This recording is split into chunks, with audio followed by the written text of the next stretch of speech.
And if I did see it, I kind of ignored it because I was the only one to kind of think, okay, they're making a lot of money because of us, and whoa, they're making money too because of us. I always wanted kids, so it didn't happen, but I think I'm still going to adopt. Money to adopt, money for any child, but to adopt requires money, you know, and I hate to say. Have you caught up on the latest about Dawn Robinson's incredible career journey? You know, the Dawn Robinson, the American singing sensation, talented songwriter, and versatile actress who seems to have it all. It's hard to forget how she dominated the music scene back in the day, especially as one of the original members of the iconic 90s girl group En Vogue. But what happened along the way? How did Dawn's shining career encounter such a setback? Keep watching because you won't believe what she has to say now, especially at 57, as she finally reveals why she's facing homelessness and losing everything. But before we get into the shocking revelations of Dawn Robinson's life now, we need to understand the early events that shaped her extraordinary journey. Dawn Robinson's career is a remarkable testament to her immense talent and determination. With over 11 million records sold both as a solo artist and as part of iconic groups like En Vogue and Lucy Pearl, her musical journey has been nothing short of extraordinary. Her accolades are numerous, including a prestigious Billboard Music Award, 4 Soul Train Music Awards, and an impressive 8 Grammy nominations. Before she became a household name as a member of En Vogue, Robinson was already building her reputation as a singer in California. Born on a chilly November night in either 1966 or 1968, the exact year remains a mystery, she hails from New London, Connecticut, where her impressive vocal talents first began to shine. As the oldest of 3 siblings, she was raised in a musically rich environment, participating in her local church choir from a young age. Her big break came unexpectedly during a Stephanie Mills concert when her mother managed to sneak a tape of Dawn singing to the band. Impressed by her talent, the band members encouraged her family to make a bold move, leading them to relocate to California to chase bigger dreams and greater opportunities for her budding career. Dawn Robinson's musical journey began as a founding member of the legendary R&B powerhouse En Vogue, a group that didn't just create music, they transformed the soundscape of an entire era. Emerging in the late 80s, En Vogue quickly established themselves as one of the most iconic female groups of the 90s, captivating audiences with their powerful harmonies and infectious melodies. Their debut album, released in 1989, marked the beginning of an extraordinary chapter in music history. By 1990, En Vogue's single Hold On soared to the top of the charts, solidifying their place in the industry. The subsequent albums, Born to Sing and Funky Divas, became instant hits, achieving platinum status and earning the group multiple accolades, including MTV Video Music Awards. The group's innovative sound was further highlighted with tracks like Free Your Mind, released in 1993, which showcased their powerful message and vocal prowess. Their EP, Runaway Love, featured the beloved hit What a Man, a collaboration with Salt and Peppa that celebrated the strength of black men and garnered critical acclaim. Yet, it was the 1996 release of Don't Let Go, Love from the Set It Off soundtrack that became their most significant achievement, reaching platinum status and cementing their status as superstars on the global stage. However, as the saying goes, all that glitters is not gold. In a shocking turn of events, Robinson left En Vogue in 1997 following a contractual standoff. She later expressed her frustrations, revealing, "You know, we weren't making the kind of money that I thought we should make as the caliber of group that we were. 2 pennies per girl just to me was insane." Reflecting on the early days, she noted, "The deal beginning, the first album, was a starting point. You go in not knowing what kind of success you're going to have. Once you achieve that success, and we were at 3 times platinum on the first album, it was time to go back in and renegotiate, and we never did." Dawn Robinson's departure from En Vogue revealed a shocking reality. the group was not receiving fair compensation for their immense success. Imagine this. Despite dominating the charts and becoming one of the biggest acts in music, they were barely scraping by with just 2 cents for every record sold. This stark disparity between their popularity and their earnings was hard to ignore. The unraveling of the group's fortunes began when legendary rapper MC Hammer took notice of their plight. Shocked by the meager earnings that En Vogue was receiving, he offered to help them decipher the complexities of their contracts by arranging a meeting with his attorney. However, the group's producer reacted with hostility upon learning of Hammer's involvement. Instead of addressing the concerns about their unfair compensation, he retaliated by cutting off the group's ability to write for their next album and even went so far as to revoke their royalties. Can you imagine being in their position? Despite the success they had achieved, En Vogue felt increasingly trapped in a deal that seemed to exploit their talent and hard work. Dawn likened their experience to a slave owner mentality, highlighting the profound sense of betrayal and injustice they faced. It was a tale of betrayal, a struggle for what's rightfully ours, and a fight against the industry's oppressive contracts, she recounted, reflecting on the weight of their situation. As Dawn explained, what we got on the first album was what we got on the second album, and the second album was even bigger than the first. We were still getting the same money. It was ridiculous. This realization sparked an awakening for Dawn and her bandmates as they began to scrutinize their royalty statements and question the contracts they had initially signed. "We didn't understand the language of the contract when we signed it because we're not attorneys," she continued. "We did ask questions of our attorney, but things get a little confusing. By the time you wake up and understand what's going on, you've already signed the contract." Dawn Robinson's journey took an unexpected turn after she left En Vogue in 1997. In a world devoid of social media, where artists had limited means to share their truths, she faced the daunting challenge of voicing her side of the story. With no platforms to amplify her voice and advice suggesting she remain silent until new hits came her way, Dawn found herself trapped in a narrative crafted by others. To make matters worse, rumors circulated among her former bandmates, painting her as a diva, a characterization she vehemently denies. In 1999, Dawn seized the opportunity to revitalize her career by joining the group Lucy Pearl, which included notable musicians Raphael Saadiq and Ali Shaheed Muhammad from A Tribe Called Quest. She contributed to the soundtrack of the film Life, recording the jazz classic Drop Me Off in Harlem. That same year, Lucy Pearl released their self-titled debut album in May 2000, which saw remarkable success, selling over 1 million copies globally. The lead single, Dance Tonight, made waves on both the R&B and Billboard Hot 100 charts. The group actively promoted their album through extensive tours across the U.S. and internationally, solidifying their place in the music scene. Their second single, Don't Mess With My Man, also performed well, particularly in the UK and France, matching the chart performance of their debut single. However, the shadow of her previous experience loomed large, and history began to repeat itself. Dawn left Lucy Pearl due to unresolved issues regarding fair compensation. Efforts to negotiate a satisfactory resolution failed, prompting her to exit the group and paving the way for Joy's introduction as her replacement.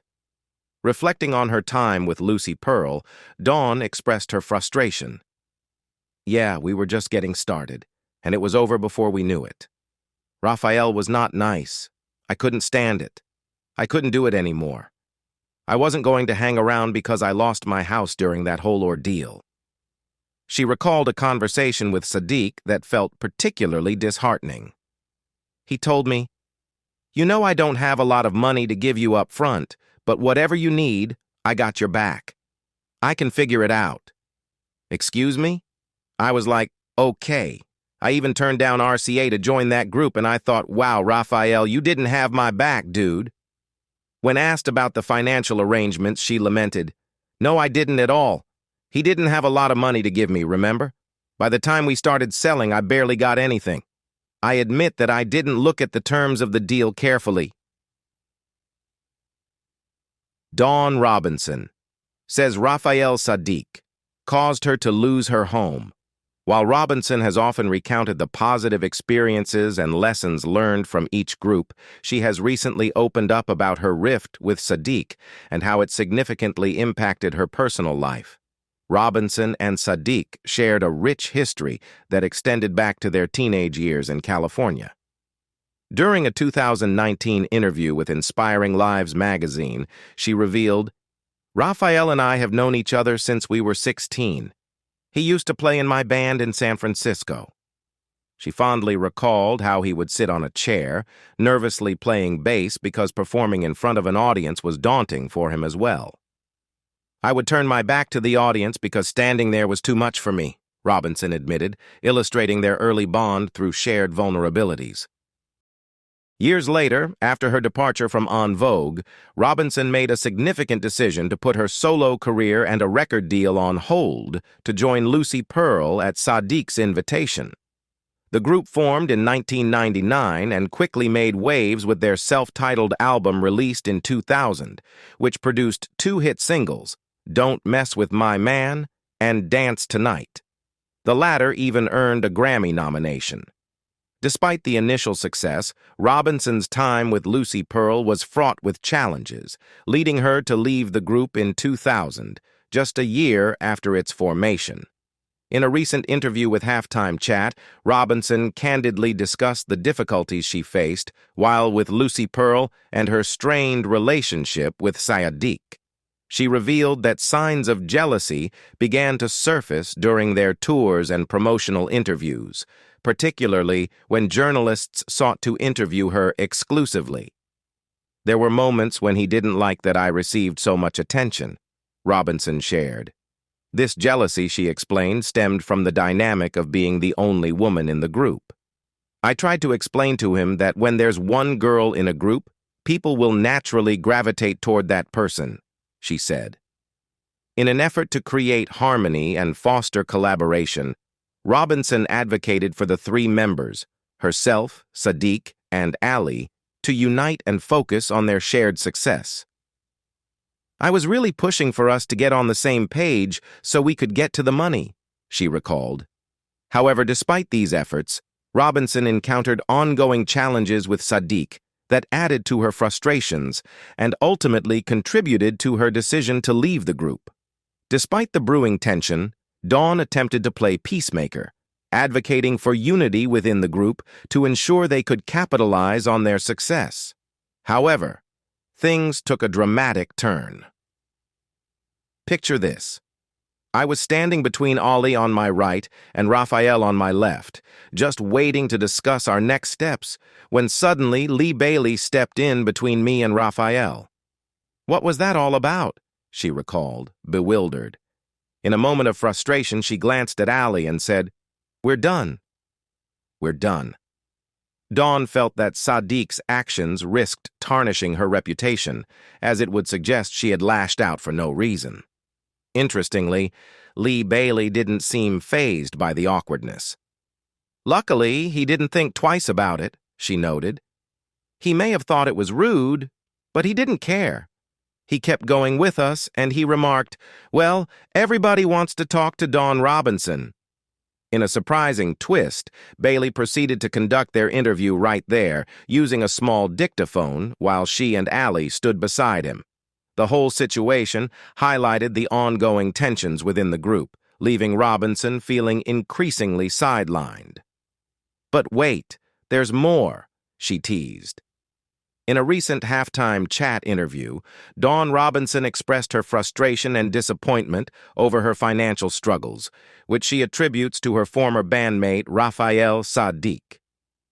During the conversation, she opened up about the toll their strained relationship took on her life, particularly regarding her home and finances.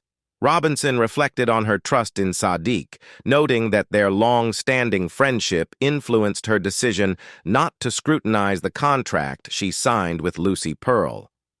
"I thought he had my back," she stated, expressing regret for not being more vigilant in reviewing the terms. Initially, there were plans to release the Lucy Pearl album by the summer of 1999, but as the months dragged on without any progress, Robinson found herself in a precarious situation. By November, she was growing increasingly anxious. "We were supposed to have our album out by June, and here we are in November. The album still wasn't out," she explained. This delay put immense pressure on her, especially as the bank began calling about her home. "I was like, Raphael, the bank has been calling me about my house. I'm going to lose my house," she recounted, revealing her mounting desperation. Despite her repeated requests for financial assistance, Saadiq's response was lackluster. "I told him I needed money," she recalled, mentioning that she had fallen behind on her $1,500 mortgage payment. Robinson had turned down a lucrative record deal with a major label, believing that joining Lucy Pearl would be a smart move for her career. She had anticipated that Saadiq would provide support during this transition, particularly as they were embarking on a new venture together.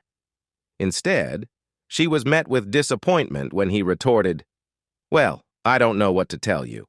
Every man for himself," before backing out of a Lucy Pearl soundtrack gig. The fallout from this betrayal was severe, leading Robinson to lose her home. "And I ended up literally losing my house," she said, the weight of her words reflecting the personal devastation she experienced as a result of the situation. In her pursuit of healing and reconciliation, Robinson mentioned her attempts to initiate a Lucy Pearl reunion, but lamented that Raphael just doesn't show or call up. Her frustration has solidified her stance on future collaborations, as she firmly stated, "I'm not interested in doing anything with Saadiq until he makes amends." Robinson had turned down a deal with Bob Jameson at RCA, believing that joining Lucy Pearl would be a wise move. "I had a few deals on the table, and I even flew to New York to meet with Bob," she remembered. "But I chose to go with Lucy Pearl because I thought it would be the right decision for my career. If I had your back, then you should have mine like you said you would." She emphasized the trust she placed in Saadiq, recalling how he promised her support during tough times. "He told me, 'I don't have a lot of money to give you up front, but I can figure out how to find what you need if you need it.' I thought, cool, if that's what you're telling me, if I'm down on my luck or need a little bit of cash, you're going to help me out. Then that's great." But when push came to shove, those words didn't translate into action, leaving her feeling betrayed and without the financial support she desperately needed. In 2008, Dawn Robinson embarked on an exhilarating solo journey, captivating audiences as she showcased her remarkable vocal talents through performances of iconic hits from both En Vogue and Lucy Pearl. This year was particularly momentous, marking a significant reunion for Robinson as she took the stage at the BET Awards alongside music legends like Alicia Keys, SWV, and TLC. The highlight of the evening was a breathtaking performance with En Vogue, rekindling the magic that had once defined their career. This electrifying reunion set the stage for a celebration of their legacy, culminating in the 20th anniversary tour in 2009, which honored 2 decades of En Vogue's influential music and the indelible mark they left on the industry. The momentum of their reunion carried into 2010, when all 4 original members graced the cover of Jet magazine. This cover not only signaled their unified return, but also reignited interest in their music and legacy, showcasing their enduring appeal as a pioneering female group. However, despite the excitement surrounding their tours, Robinson made the tough decision to opt out of recording for En Vogue's upcoming album in 2011. The choice stemmed from unresolved contractual disagreements that had long simmered beneath the surface.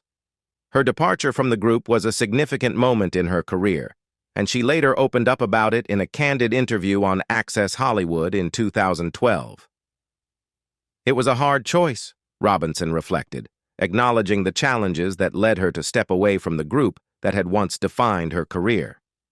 In a bold move in 2012, Robinson, alongside fellow En Vogue member Maxine Jones, announced the formation of a new girl group, Heirs to the Throne. This venture sparked excitement among fans and marked a fresh chapter in Robinson's musical journey.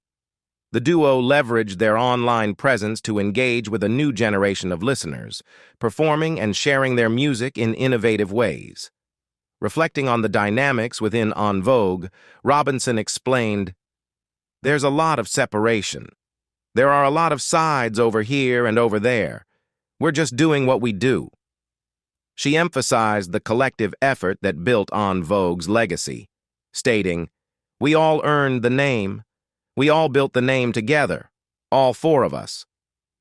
However, with Cindy and Terry choosing to pursue their own paths, Robinson and Maxine felt it was only natural for them to carve out their own identity in the industry. As she looked back on her time with En Vogue, Robinson admitted, "I got wind of a lot of things that were happening over the years, and I just got fed up and I left. December was my last show with the group as a whole. Maxine was still there, but by April-May she was like, 'I'm out too.'"